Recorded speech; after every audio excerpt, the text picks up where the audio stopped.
தாவேக ஆட்சிக்கு சிக்கல். CPM, CBI, ஐயுஎம்எல்ஐ மீண்டும் தூக்கும் திமுக. சிக்கலில் விஜய் ஆட்சி. தமிழ்நாடு சட்டமன்ற தேர்தலில் 108 இடங்களை வென்று காங்கிரஸ், இடதுசாரிகள், விடுதலை சிறுத்தைகள் மற்றும் முஸ்லீம் லீக் ஆகிய கட்சிகளின் ஆதரவோடு தமிழக வெற்றிக் கழகத்தின் தலைவர் விஜய் ஆட்சி அமைத்து 2 மாதங்கள் நிறைவடையும் நிலையில் மாநிலத்தின் புதிய அரசியல் புயல் வீச தொடங்கியுள்ளது. தாவேக தலைமையில் அமைந்த கூட்டணி அரசின் ஆரம்பத்திலிருந்தே சில கொள்கை முரண்பாடுகள் நீர் பூத்த நெருப்பாக புகைந்து வந்தன. குறிப்பாக நீட் தேர்வு ரத்து விவகாரத்தில் விஜய் தலைமையிலான அரசு எடுத்து வரும் மெத்தன போக்கு, கல்வித்துறை தொடர்பான புதிய கொள்கை முடிவுகள் மற்றும் மாநில உரிமைகள் சார்ந்த விவகாரங்களில் மத்திய அரசுடனான இணக்கமான அணுகுமுறை ஆகியவை இடதுசாரி தோழர்களுக்கும் கடும் அதிருப்தியை ஏற்படுத்தியுள்ளது. சமீபத்தில் நடைபெற்ற சட்டமன்ற கூட்டத்தொடரில் நீட் மசோதா மற்றும் மத்திய அரசின் கல்விக் கொள்கை மீதான விவாதங்களின் போது சிபிஎம் மற்றும் சிபிஐ சட்டமன்ற உறுப்பினர்கள் அரசுக்கு எதிராகவே குரல் எழுப்பினர்.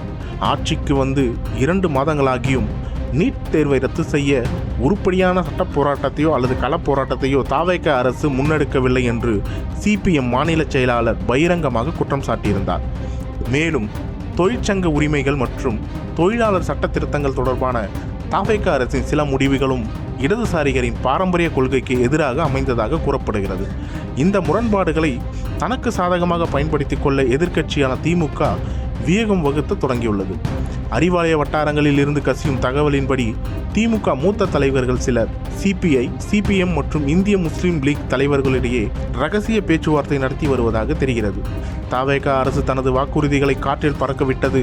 கொள்கை ரீதியான வேறுபட்ட இந்த அரசுக்கு வெளியில் இருந்து ஆதரவளிப்பது இடதுசாரிகள் கொள்கை அடையாளத்திற்கே ஆபத்து என்ற புள்ளியை முன்வைத்து திமுக தூதுவிட்டு வருகிறது.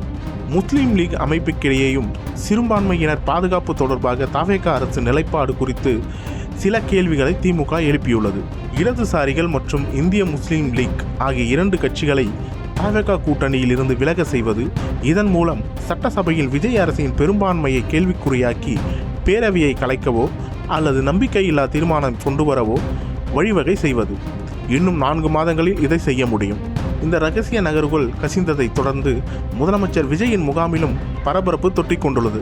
கூட்டணியை காப்பாற்றவும் ஆட்சி கலைப்பு முயற்சியை முறியடிக்கவும் தாவேக மூத்த நிர்வாகிகள் உடனடியாக களத்தில் இறக்கப்பட்டுள்ளனர். இடதுசாரி தலைவர்களை சந்தித்து சமாதானம் செய்யவும் தோழமை கட்சிகளின் கோரிக்கையை உடனடியாக நிறைவேற்றப்படும் என்ற உறுதிமொழியும் வழங்கப்பட்டு வருகின்றன. வெறும் வார்த்தை உறுதிமொழிகள் போதாது, கொள்கை ரீதியான நடவடிக்கைகளே முக்கியம் என்பதில் சிபிஐ மற்றும் சிபிஎம் தலைவர்கள் உறுதியாக இருப்பதாக தெரிகிறது. தமிழக அரசியலில் அடுத்த சில மாதங்களில் மிகவும் கொந்தளிப்பாக இருக்கும் என்றும் இந்த கூட்டணி போரில் யார் கை ஓங்கும் என்பது வரவிருக்கும் சட்டமன்ற கூட்டத்தொடரிலேயே தெரிய வரும் என்றும் அரசியல் விமர்சகர்கள் கணிக்கின்றனர். என்ன நடக்கப் போகிறது பொறுத்திருந்து பார்ப்போம்.